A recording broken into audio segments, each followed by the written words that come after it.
तो चलिए आगे बढ़ते हैं। आज हम स्टार्ट करने जा रहे हैं बेसिक्स लेक्चर्स। चलिए शुरू करते हैं। तो जैसा कि मैंने आपको इंट्रोडक्शन के लेक्चर में बताया था that SFM is all about business and business depends on money. यानी कि एक बिजनेस का स्टार्टिंग पॉइंट भी मनी होता है और एंड पॉइंट भी मनी होता है। तो चलिए time value of money discuss करते हैं। T is equal to zero, यानी कि टुडे 100 रुपये है मेरे पास। मेरे दोस्त का फ़ोन आया, मेरे दोस्त को 100 रुपये की ज़रूरत थी 1 साल के लिए। तो मैंने बोला ठीक है 100 रुपये मैं दे दूँगा, लेकिन मैं उसमें इंटरेस्ट चार्ज करूँगा। ऐसा क्यों? ऐसा इसलिए क्योंकि 100 रुपये जो मेरे पास पड़े हैं आज, उसकी कल यानी कि आने वाले समय में जो वैल्यू है वो 100 रुपये नहीं होने वाली। उसके क्या कारण है? उसके रीज़न्स हो सकते हैं इंटरेस्ट, यानी कि आप अगर आज 100 रुपये बैंक में जमा कराते हो तो 1 साल बाद आपको इंटरेस्ट मिलता है, यानी कि आपके पास जो पैसे हैं उसकी वैल्यू आने वाले दिनों में बढ़ जाती है। यानी कि आज जो 100 रुपये की चीज़ है वो कल को 100 रुपये की चीज़ नहीं होगी। ये क्यों होता है? ये इन्फ्लेशन के कारण होता है। यानी कि अगर आज कोई सामान 100 रुपये का है, आपने बोला मुझे चाहिए, लेकिन इसी दौरान आपके दोस्त का फ़ोन आ गया जिसको 100 रुपये की ज़रूरत थी, तो आपने वो सामान नहीं लिया, आपने अपने दोस्त को 100 रुपये दे दिए। कल जब आप मार्केट में गए तो वो चीज़ 110 रुपये की हो गई है। तो अगर आपके दोस्त ने आपको सिर्फ 100 रुपये ही लौटाए, जो उसने t is equal to zero को आपसे लिए थे, तो 10 रुपये आपके पास कम है, मतलब आप वो सामान नहीं खरीद पाओगे। तो इन्फ्लेशन का मतलब ये होता है कि आज जो सामान जिस प्राइस पे आपको मिल रहा है, कल उससे महंगा मिलेगा। यानी अगर आज कोई सामान 100 रुपये का मिल रहा है तो कल 100 रुपये से ज़्यादा मिलेगा। मेरे एग्जाम्पल में मैं 110 रुपये लेके चल रहा हूँ। तो आज जो 100 रुपये की वर्थ है वो कल जाके 100 रुपये की वर्थ के बराबर नहीं होगा, क्योंकि इंटरेस्ट लग जाता है, इन्फ्लेशन होते हैं एक्सेट्रा। यानी कि टी इजिकल टू 1 ईयर पे आप अपने दोस्त से 110 रुपये लोगे, यानी कि 10 रुपये इंटरेस्ट चार्ज करोगे। ठीक है, सिंस लोन आपने अपने दोस्त को दिया, आपने एक तरीके से इन्वेस्टमेंट की। ये इन्वेस्टमेंट क्या होता है मैं बहुत डिटेल में पोर्टफोलियो मैनेजमेंट में आपको बताऊंगा, लेकिन अभी आपको ध्यान ये रखना है कि सिंस आपने अपने दोस्त को 100 रुपये दिए, यानी कि लोन दिया, आपके लिए वो एसेट है। एसेट यानी कि इन्वेस्टमेंट है। तो उसमें जो आपको इंटरेस्ट मिलेगा, यानी कि इंटरेस्ट ऑन दी लोन, जो आपको वो पटाएगा, यानी कि 10 रुपये, that is the return on the investment. तो 100 रुपये जो आज है, यानी कि टी इजकल टू ज़ीरो बोलूँगा मैं इसको, यानी कि टुडे, उसकी वैल्यू 1 साल बाद 110 हो जाएगी। 100 रुपये से ज़्यादा हो सकती है, मैंने अपने एग्जाम्पल में 110 लिया है। ठीक है, तो for simplicity 110 minus 100 is equal to 10 रुपये, जो आप इंटरेस्ट अर्न करोगे उस लोन पर। इंटरेस्ट दो तरीके का होता है, एक होता है सिंपल इंटरेस्ट और एक होता है कंपाउंड इंटरेस्ट। चलिए डिस्कस करते हैं सिंपल इंटरेस्ट। सिंपल इंटरेस्ट में suppose t is equal to zero, यानी कि आज 100 रुपये आपके दोस्त ने आपसे मांगे, आपने दे दिया। आपने बोला आप 10 रुपये इंटरेस्ट चार्ज करोगे, यानी कि आपके दोस्त को 1 साल ख़त्म होने के बाद आपको 110 रुपये देने हैं, यानी 100 रुपये loan amount and 10 rupees interest amount. अगर आपने अपने दोस्त को फ़ोन किया और बोला मेरा पैसा ले आ, आपके दोस्त ने आपको बोला कि नहीं यार मेरे पास पैसे नहीं है, तो मुझे 1 साल के लिए और 100 रुपये दे दे, यानी कि अब आपको 10 रुपये और 1 साल बाद मिलेंगे, यानी कि t is equal to 2 year, यानी कि 2 साल बाद आपका दोस्त आपको 120 रुपीज़ दे देता, यानी कि 2 साल का इंटरेस्ट 10 रुपये एंड 100 रुपीज़ प्रिंसिपल अमाउंट, यानी कि लोन अमाउंट। तो यहाँ पर प्रिंसिपल अमाउंट 100 रुपये ही रहेगा, it remains the same. It is very important, मैं आगे एक्सप्लेन करूँगा कि इम्पॉर्टेंट क्यों है। अभी आपको ये ध्यान रखना है कि जब सिंपल इंटरेस्ट की बात आती है वहाँ पर प्रिंसिपल अमाउंट चेंज नहीं होता। ठीक है, यहाँ पर इंटरेस्ट अमाउंट 10 रुपये है, मतलब पहले साल के अंत में भी 10 रुपये इंटरेस्ट आपने कमाया, दूसरे साल के अंत में भी 10 रुपये इंटरेस्ट आपने कमाया। इंटरेस्ट रेट की अगर मैं बात करके चलूँ तो इंटरेस्ट रेट का फॉर्मूला होता है इंटरेस्ट अपॉन प्रिंसिपल इंटू 100, यानी कि 100 रुपये के पीछे आपने 10 रुपये कमाए, 10 रुपीज़ अपॉन 100 रुपीज़ इंटू 100, यानी कि 10%। ठीक है, total amount at t is equal to principal plus principal into interest rate in the percentage into period. This is the formula for simple interest। यानी कि अगर आपको एक पर्टिकुलर पॉइंट ऑफ टाइम पर ये कैलकुलेट करना है कि आपने कितने पैसे कमा लिए, तो that is the formula total amount at t is equal to principal plus principal into interest rate into period, यानी कि टी। जो हमारा एग्जांपल था 120 रुपीज़ जो हमारा आया, उसको अगर आपको कैलकुलेट करना है फॉर्मूला यूज़ करके, तो that will be 100 rupees plus 100 rupees into 10% into 2 years, यानी कि 20 रुपये आपने इंटरेस्ट कमाया और 100 रुपये आपका प्रिंसिपल था। टोटल अमाउंट एट टी, यानी कि total amount at t is equal to 2 years आपका 120 रुपये, यानी कि आपने 120 रुपये अपने दोस्त से वसूले at t is equal to 2 year. Simple interest इस तरीके से काम करता है जहाँ पर प्रिंसिपल अमाउंट सेम रहता है। इसका मतलब ये है कि जो इंटरेस्ट रेट है विच इज़ 10%, ये इंटरेस्ट रेट हर बार 100 रुपये पर ही कैलकुलेट होता है। यानी कि अगर मुझे पहले साल का इंटरेस्ट कैलकुलेट करना है, यानी कि ये वाला, तो मैं करूँगा ₹100 इंटू 10%। और अगर सेकेंड ईयर का भी मुझे इंटरेस्ट कैलकुलेट करना है, तो मैं करूँगा 100 रुपये इंटू 10%। तो इंटरेस्ट रेट तो सेम है, लेकिन साथ ही साथ प्रिंसिपल अमाउंट भी सेम है। This is the most important point of simple interest. ठीक है, चलिए कंपाउंड इंटरेस्ट डिस्कस करते हैं। तो टुडे यानी कि टी इज़ टू 0, 100 रुपये आपने अपने दोस्त को दिए, 10 रुपये इंटरेस्ट आप कमाओगे, यानी कि 10% इंटरेस्ट आप कमाओगे। यानी कि एक साल बाद आपको अपने दोस्त से 110 रुपये लेने हैं। एक साल बाद आपके दोस्त का आपको फ़ोन आया कि वो आपको पैसे नहीं लौटा सकता, उसे अगले साल का वक्त दो, यानी एक साल बाद वो 2 साल का इंटरेस्ट भी देगा और लोन अमाउंट भी देगा। बट कंपाउंड इंटरेस्ट की खास बात यह है कि यहाँ पर principal does not remain same, यानी कि the total amount at t is equal to 1 year will now become the new principal, यानी 110 रुपये इज़ द न्यू प्रिंसिपल। तो 100 रुपये को क्या बोलूँगा? 100 रुपये को बोलूँगा ओल्ड प्रिंसिपल।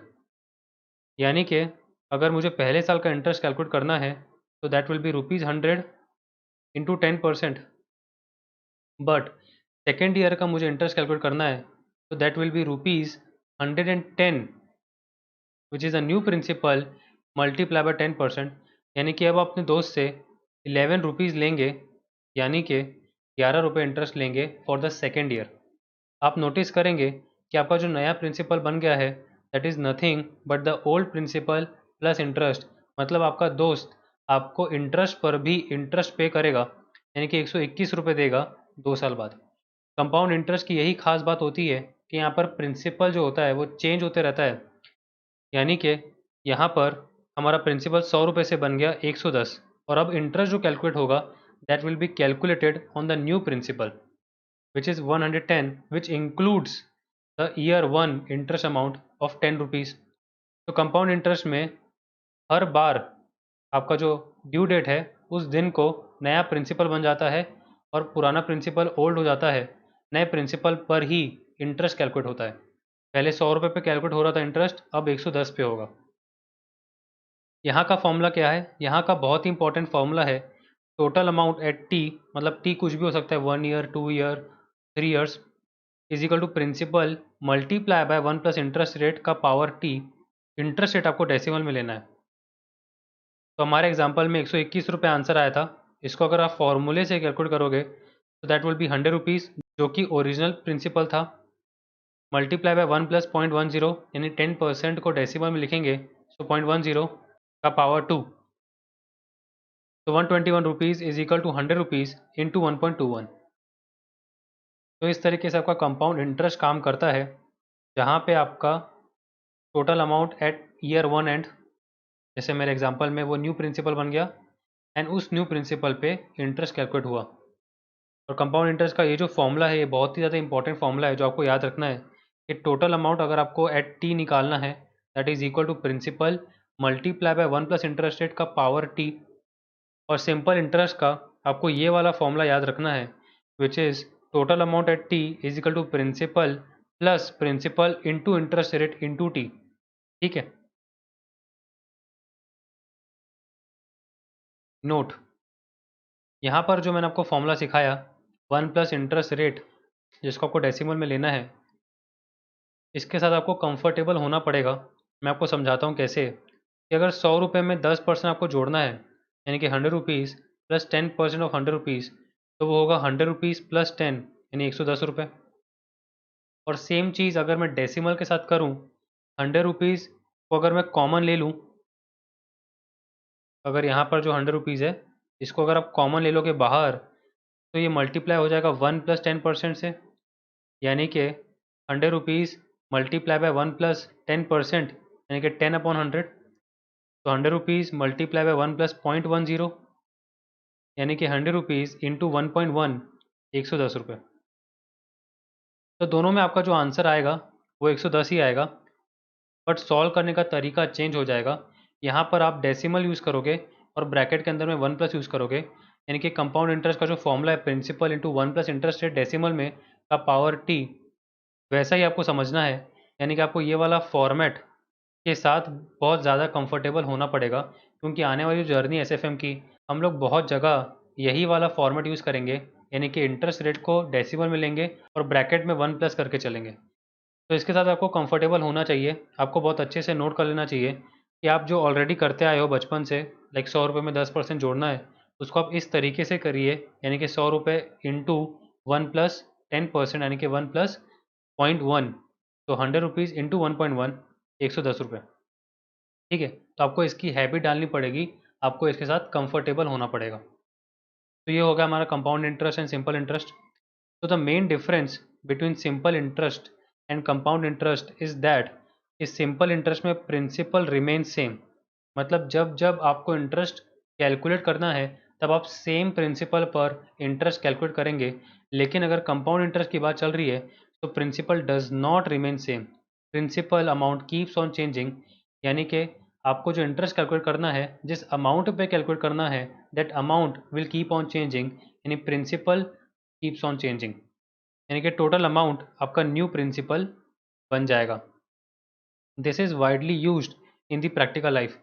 तो जो कंपाउंड इंटरेस्ट होता है that is widely used in the practical life, like banks इसको यूज़ करती हैं और मेजर जो इंस्टीट्यूशंस है इसी को यूज़ करती हैं, यानी कंपाउंड इंटरेस्ट ही मार्केट में चलता है। सिंपल इंटरेस्ट बहुत ही रेयर केस में लोग यूज़ करते हैं, मेजर केस में कंपाउंड इंटरेस्ट ही मार्केट में चलता है। और जो फॉर्मूले हम सीखने वाले हैं, जो रिटर्न और रिस्क की बातें हम करने वाले हैं, वहाँ पर हमें कंपाउंड इंटरेस्ट का फॉर्मूला ही हेल्प करेगा, यानी कि ये वाला formula which is principal into 1 + interest rate का पावर टी। ये वाला फॉर्मूला बहुत ही इंपॉर्टेंट फॉर्मूला है और एसएफएम की जर्नी में अलग अलग तरीके से हम इसी फॉर्मूले को यूज़ करने वाले हैं। ठीक है, तो आपको इस बात का ध्यान रखना है कि सिंपल इंटरेस्ट में प्रिंसिपल सेम रहता है, यानी कि इंटरेस्ट जो कैलकुलेट होगा वो सेम प्रिंसिपल यानी कि सेम अमाउंट पर होगा। लेकिन कंपाउंड इंटरेस्ट में प्रिंसिपल सेम नहीं रहता, यानी कि जिस अमाउंट पे आपको इंटरेस्ट कैलकुलेट करना है दैट कीप्स ऑन चेंजिंग, जहाँ पर इंटरेस्ट पर भी इंटरेस्ट कैलकुलेट किया जाता है। Note, always make sure that rate and period यानी कि टी आर इन लाइन। इसका क्या मतलब है? इसका मतलब ये है कि अगर आपका रेट पर एनम है, like 10% per annum, 12% per annum, यानी कि एनुअल रेट है, तो आपको पीरियड को भी ईयर्स में लेके चलना है, लाइक 2 ईयर्स, 3 ईयर्स, 4 ईयर्स। लेकिन अगर आपका रेट पर मंथ दिया हुआ है, like 5% per month, 6% per month, तो आपको ईयर्स को कन्वर्ट करना चाहिए मंथ्स में, यानी कि वहाँ पर आपको ईयर्स का बात नहीं करना चाहिए, वहाँ पे आपको मंथ्स का बात करना चाहिए, like 10 months, 13 months, 14 months. Same goes for quarter, यानी कि अगर रेट पर क्वार्टर का दिया हुआ है तो पीरियड भी क्वार्टर्स लेके चलना है। तो अभी हम कन्वर्ट कैसे करेंगे पर एनम को पर मंथ में, या फिर पर एनम को क्वार्टर में, या फिर मंथ को एनुअल में? तो कन्वर्ट करने के जो तरीके होते हैं उसमें सबसे पहले तो आपको इस बात को ध्यान रखना है कि depends upon two main things. Number one is interest rate, किस में दिया हुआ है, लाइक पर एनम दिया हुआ है, पर मंथ दिया हुआ है, etcetera, and frequency of compounding क्या है। सिंस प्रैक्टिकल लाइफ में कंपाउंड इंटरेस्ट ही यूज़ होता है तो उसी के कंसेप्ट को हम आगे लेके चलेंगे, यानी कि फ्रीक्वेंसी ऑफ कंपाउंडिंग पे डिपेंड करता है कि आप कन्वर्ट कैसे करेंगे। फ्रीक्वेंसी ऑफ कंपाउंडिंग का क्या मतलब है? इसका मतलब है व्हेन प्रिंसिपल विल चेंज। अगर मैं अपना एग्जांपल फिर से डिस्कस करूं, जहां पर 1 साल के बाद इंटरेस्ट कैलकुलेट हो रहा था, यानी कि प्रिंसिपल चेंज हो जा रहा था, 100 रुपये का प्रिंसिपल ओल्ड हो जा रहा था और 110 का नया प्रिंसिपल बन जा रहा था, तो मैं कह सकता हूँ the frequency of compounding is annual, यानी कि 1 ईयर, यानी कि ईयरली आपका कंपाउंडिंग होगा, यानी 1 साल के बाद में आपका टोटल अमाउंट बन जाएगा न्यू प्रिंसिपल। अगर फ्रीक्वेंसी ऑफ कंपाउंडिंग इस एग्जांपल में 6 महीना होती तो 6 महीने बाद ही जो भी इंटरेस्ट कैलकुलेट किया होता उस पीरियड का मैं प्रिंसिपल में जोड़ देता and that new principal would have become my total amount और उस पर मैं आगे का इंटरेस्ट कैलकुलेट करता। तो फ्रीक्वेंसी ऑफ कंपाउंडिंग का मतलब ये होता है कि आपका प्रिंसिपल कब चेंज होगा। मेरे एग्जांपल में मेरा प्रिंसिपल 1 साल के बाद चेंज हुआ तो मेरा frequency of compounding is annual यानी ईयरली। एग्जाम्पल, तो अगर मैं आपके सामने एक रेट रखूं which is 12% per annum compounded annually, ठीक है, तो यहाँ पर जो इंटरेस्ट रेट है वो पर एनम है यानी कि ईयरली है और फ्रीक्वेंसी एनुअली है यानी कि ईयरली है, ठीक है। तो फ्रीक्वेंसी भी ईयरली हो गया और इंटरेस्ट रेट भी ईयरली हो गया। अगर मुझे इसको कन्वर्ट करना है पर मंथ में और कंपाउंडेड एनुअली ही रखना है तो मैं क्या करूँगा, यानी कि केस नंबर 1 में डिस्कस कर रहा हूँ, तब मैं 12% को सिंपली 12 मंथ से डिवाइड कर दूंगा, यानी कि मैं बोलूँगा 1% पर मंथ कंपाउंडेड एनुअली। तो जहाँ पर आपको इंटरेस्ट रेट चेंज करना है वो बहुत ही आसान है, यानी कि अगर 12% साल का है तो एक महीने का 1%, काफ़ी सिंपल हो गया। तो जब आपको सिर्फ और सिर्फ इंटरेस्ट रेट को चेंज करना होता है, यानी 12% पर एनम कंपाउंडेड एनुअली से पर मंथ कंपाउंडेड एनुअली बनाना होता है, तब आप सिंपली रेट को डिवाइड कर देते हो पीरियड से, यानी कि 12% अपॉन 12 मंथ्स, यानी कि 1% पर मंथ कंपाउंडेड एनुअली, ठीक है। लेकिन अगर आपको 12% पर एनम कंपाउंडेड मंथली को कन्वर्ट करना है पर एनम कंपाउंडेड एनुअली, यानी कि आपको इंटरेस्ट रेट चेंज नहीं करना, आपको फ्रीक्वेंसी ऑफ कंपाउंडिंग चेंज करनी है। यानी कि मैं केस 2 डिस्कस करने जा रहा हूँ जहाँ पर मैं कंपाउंडेड मंथली को कंपाउंडेड एनुअली करने जा रहा हूँ, लेकिन रेट को पर एनम ही मेंटेन करके चलूँगा।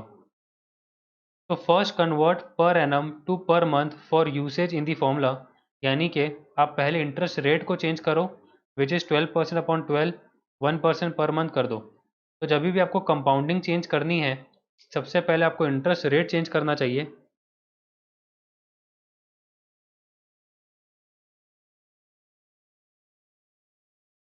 यानी कि अगर आपको कंपाउंडेड मंथली से कंपाउंडेड एनुअली में आना है तो जो आपको पर एनम रेट दिया हुआ 12% उसको पर मंथ का रेट बनाना पड़ेगा, यानी इंटरेस्ट रेट चेंज करना पड़ेगा। तो यहाँ पर मेरा आ गया 1% पर मंथ। अभी 1% पर मंथ तो आ गया, अब क्या करूँ, अब फॉर्मूला यूज़ करूँगा विच is a very important formula, 1 plus interest rate का पावर t-1, यानी कि 1 प्लस 0.01 का पावर 12। ऐसा क्यों?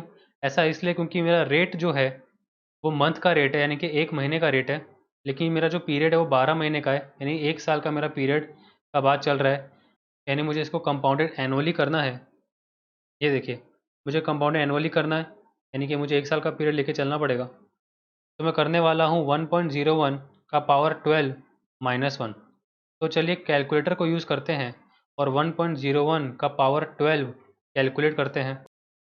तो 1.01 को अगर मैं मल्टीप्लाई पहले दबाऊँ, यानी पहले आपको इंटू दबाना है फिर इक्वल टू दबाना है, तो इसका स्क्वायर हो गया 1.0201, फिर उसका पावर 3 हो गया, फिर पावर 4, फिर पावर 5, फिर पावर 6, फिर पावर 7, फिर पावर 8, फिर पावर 9, फिर पावर 10, फिर 11 और फिर 12।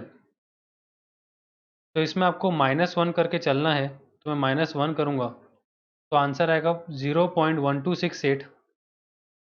तो 0.1268 का मतलब होगा 12.68%, यानी कि मल्टीप्लाई अगर इसको आप 100 से कर दो सो इट इज़ 12.68% पर एनम कंपाउंडेड एनुअली। तो आपका जो क्वेश्चन था which is 12% per annum compounded monthly को अगर आपको पर एनम कंपाउंडेड एनुअली करना है तो that will B 12.68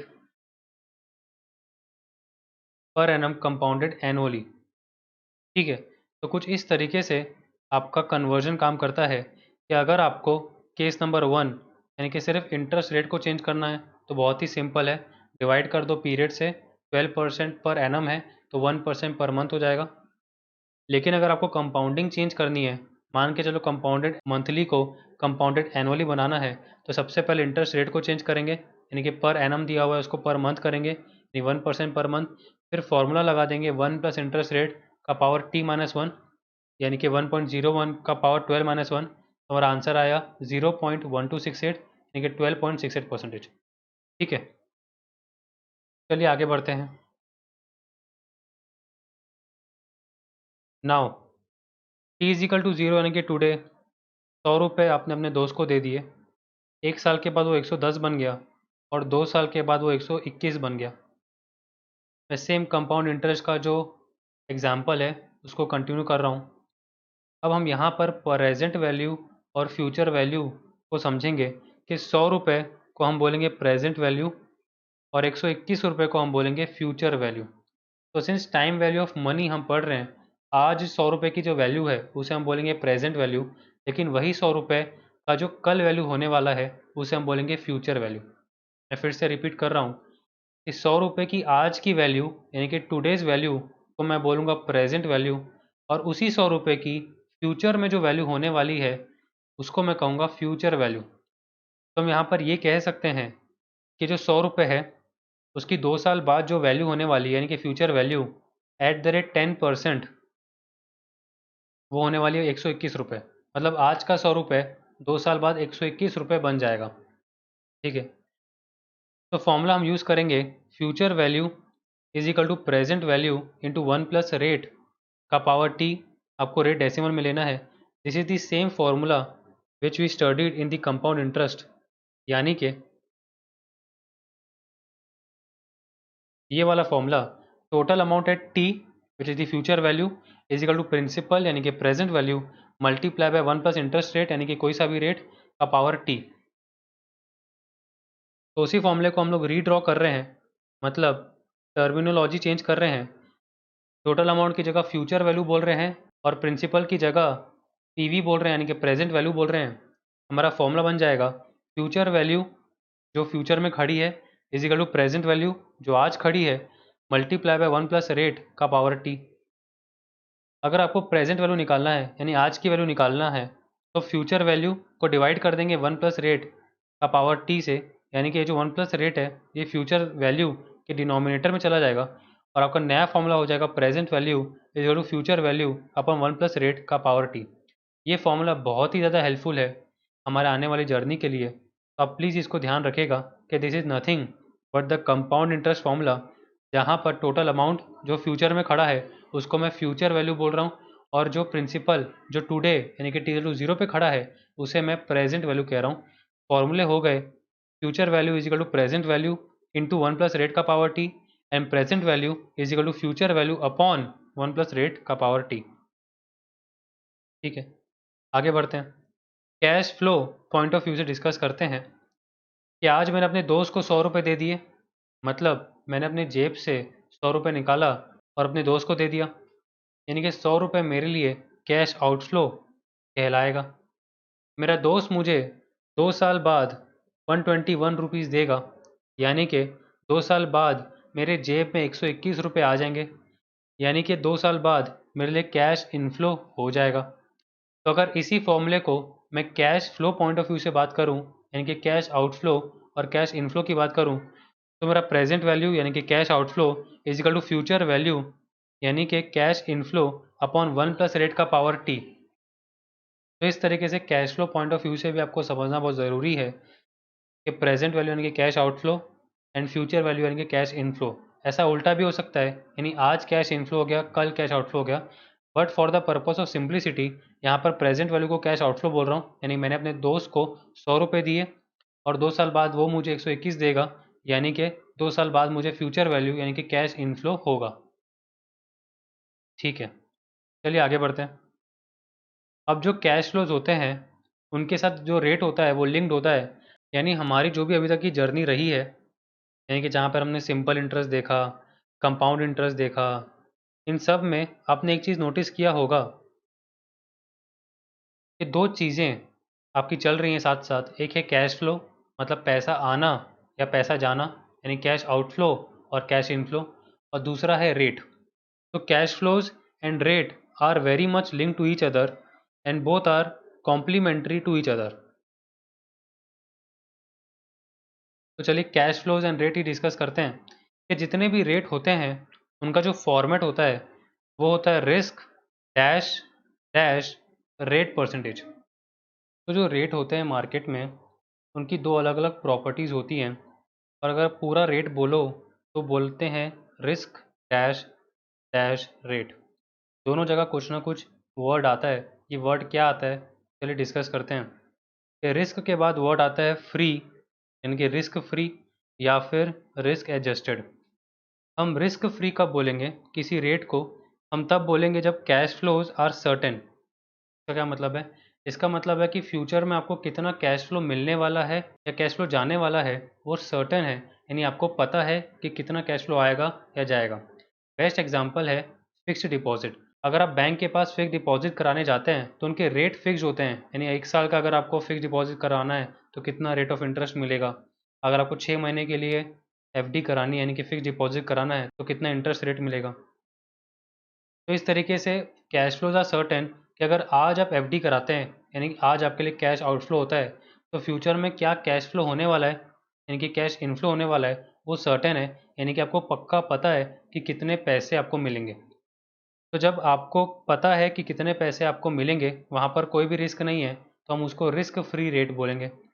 risk adjusted rate कब होगा? रिस्क एडजस्टेड रेट तब होगा when cash flows are uncertain, यानी कि अगर आपने बिजनेस में पैसा लगाया यानी कि कैश आउटफ्लो हो गया, अब बिजनेस में कितना पैसा आएगा वो तो पता नहीं है, वो तो अनसर्टेन है, बिकॉज फ्यूचर इज अनसर्टेन। तो सिंस आपको पता नहीं कि फ्यूचर में कैश आउटफ्लो कितना होगा या कैश इनफ्लो कितना होगा, the cash flows are uncertain. तो जब भी कैश फ्लो अनसर्टेन होते हैं तब हम लोग रिस्क एडजस्टेड रेट यूज़ करते हैं। ठीक है, तो ये तो हो गया पहला पार्ट। दूसरा पार्ट है रियल एंड नॉमिनल, यानी कि रियल रेट या फिर नॉमिनल रेट। रियल रेट का मतलब ये है when cash flows are real, यानी कि इन्फ्लेशन नहीं है, यानी कि cash flows based on today's purchasing power. मतलब अगर आपके जो कैश फ्लोज हैं उसमें इन्फ्लेशन का इफेक्ट नहीं लिया हुआ तब आप रियल रेट यूज़ करेंगे। And when cash flows are nominal, यानी कि इन्फ्लेशन का इफेक्ट लिया हुआ है, यानी cash flows based on then purchasing power, मतलब पीरियड एंड पे जो भी परचेजिंग पावर रहेगा उसके बेस पे कैश फ्लो अगर आपका है तब आप नॉमिनल रेट यूज़ करेंगे। एग्जाम्पल के तौर पे आज का 100 रुपये में जो सामान मिल रहा है वो कल 110 रुपये में वही सामान मिलेगा। यही मैंने एक्सप्लेन किया था कि इन्फ्लेशन के कारण चीज़ें फ्यूचर में महंगी हो जाती हैं।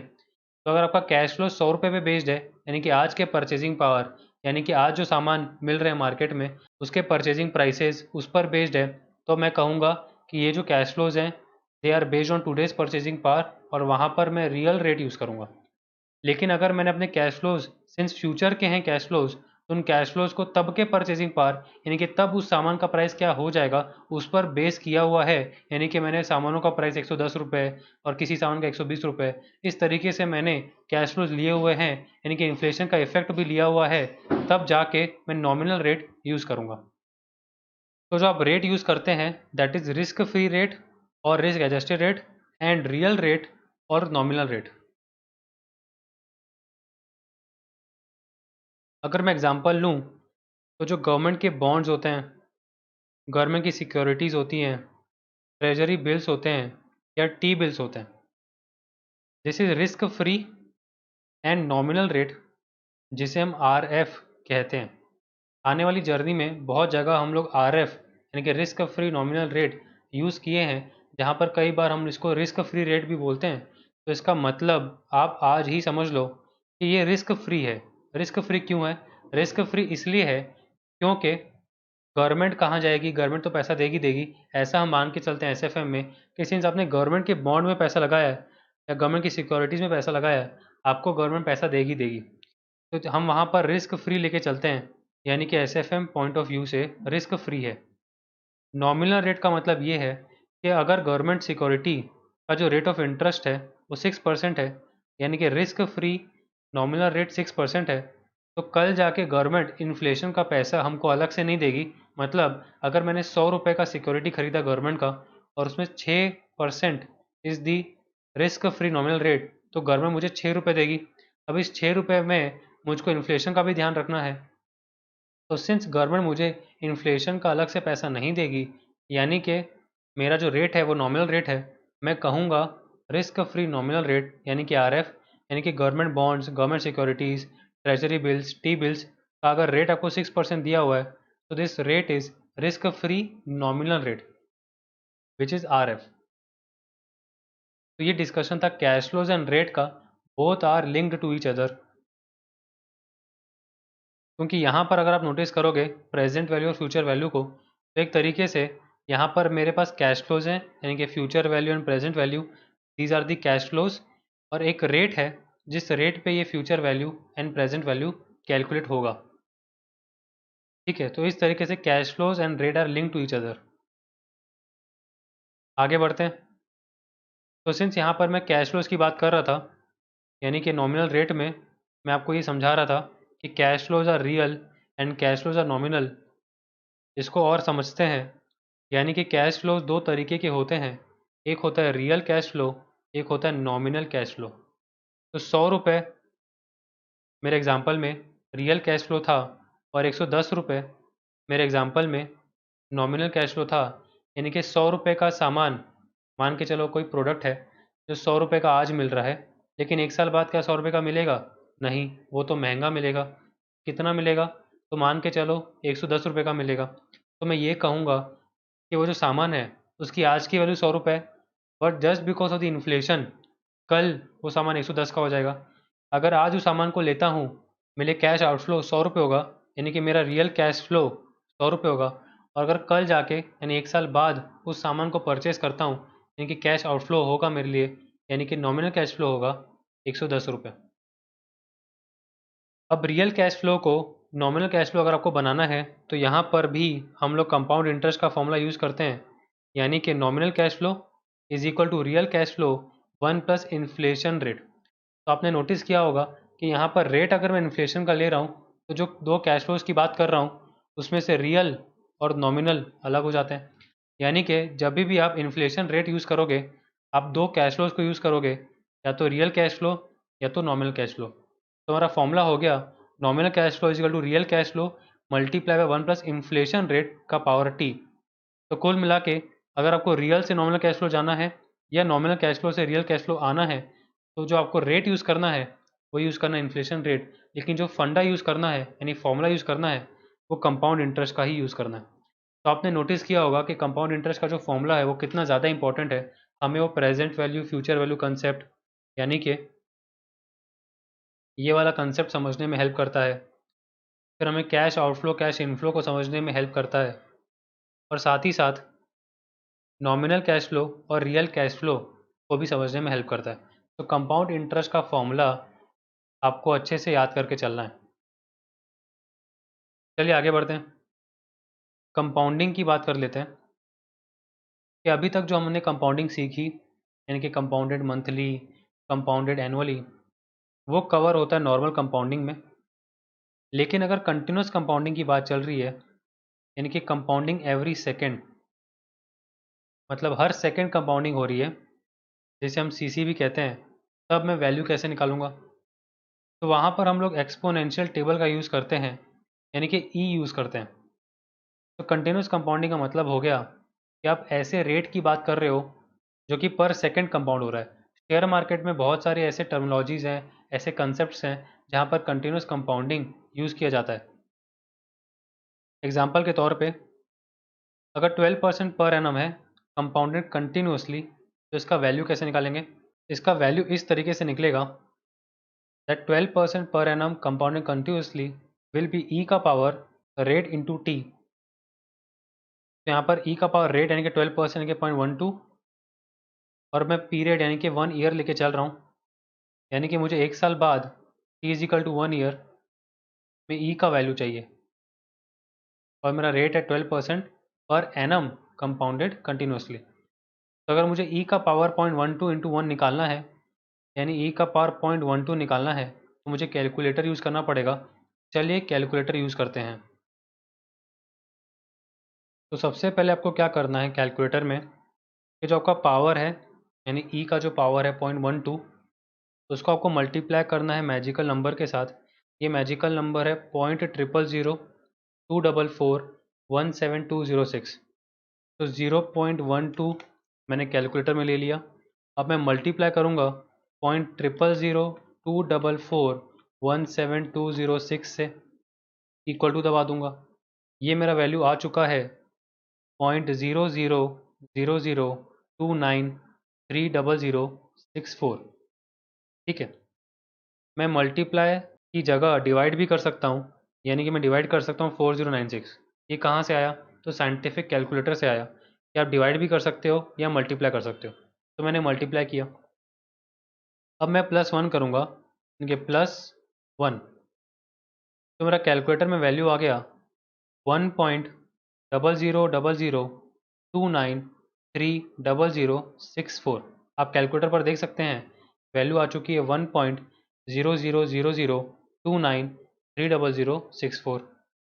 अब मैं इंटू इक्वल टू दबाऊंगा 12 टाइम्स, यानी कि मल्टीप्लाई इक्वल टू फिर 3, फिर 4, फिर 5, फिर 6, फिर 7, फिर 8, फिर 9, फिर 10, फिर 11, फिर 12। तो इस तरीके से मेरे पास कैलकुलेटर में वैल्यू आ चुकी है 1.127512222416। तो आप स्क्रीन पर देख सकते हैं 1.127512222416, यानी कि आपका आंसर आ चुका है 1.1275। तो ई का पावर 0.12 का वैल्यू होता है 1.1275। तो अगर आपके सामने कोई ऐसा रेट आ जाए which is compounded continuously, for example 12% per annum compounded continuously, तो आपको ये स्टेप्स फॉलो करने हैं to calculate the value of E का पावर। यानी कि सबसे पहले पावर को मल्टीप्लाई कर दो मैजिकल नंबर के साथ, फिर उसमें +1 कर दो और फिर इंटू इक्वल टू 12 बार, यानी कि 12 टाइम्स। तो आपका आंसर आ जाएगा 1.1275। तो इस तरीके से कंटिन्यूस कंपाउंडिंग काम करता है।